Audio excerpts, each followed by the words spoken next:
ఈరోజు మనం అందరం కూడా బొడమేరు డ్రైన్ పైన కట్టినటువంటి బ్రిడ్జి మీద నిలబడుకొని మనం మాట్లాడుతున్నాం. పక్కనే వీటీపీఎస్, అది ఈ నీళ్లు వీటీపీఎస్ నుంచి ఇబ్రహీంపట్నం వెళ్ళి పవిత్ర సంఘం దగ్గర కృష్ణానదిలో కలుస్తుంది. ఈరోజు ఇంకొక పక్కన చూస్తే ఏదైతే ఈ ఏరియా అంతా కూడా విజయవాడ సిటీకి వస్తుంది. ఇక్కడనే ఎగ్జాక్ట్గా 3 గంటలు పడ్డాయి.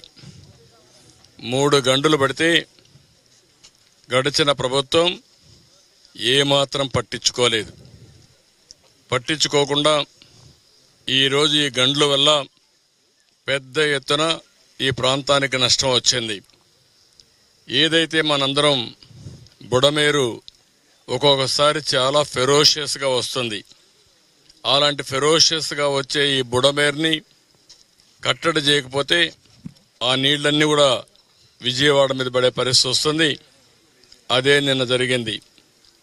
మొదటి 2-3 రోజులు ఏం చేయాలని అర్థం కాని పరిస్థితి, అయోమయంలోకి వచ్చాం. ఎట్లా నియంత్రణ చేయాలని తెలియదు. దీనివల్ల మనం చూస్తే వీళ్ళు చేసినటువంటి దుర్మార్గమైన కార్యక్రమం, ఒక పక్క ప్రకృతి కన్నెర్ర చేసింది. చరిత్రలో ఎప్పుడూ పడని వర్షాలు పడ్డాయి. కృష్ణా నదిలో పెద్ద ఎత్తున 11,43,000 క్యూసెక్స్ నీళ్లు వచ్చాయి.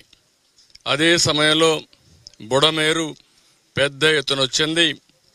పక్కనుండే డ్రైన్స్ కూడా పొంగొచ్చాయి. అన్నీ కలిసి ఈరోజు ప్రజా జీవితాన్ని అతలాకుతలం చేసే పరిస్థితికి వచ్చింది. ఈరోజు ఇక్కడనే ఇంకొక డ్రైన్, మన వాళ్ళు ఏ డ్రైన్, పులిబాగు వచ్చింది, ఇక్కడనే వచ్చింది.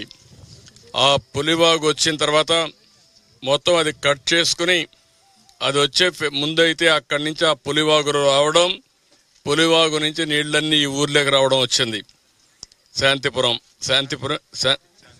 శాంతినగరం ఈ ఊర్లోకి మొత్తం నీళ్ళు వచ్చే పరిస్థితి వచ్చాయి.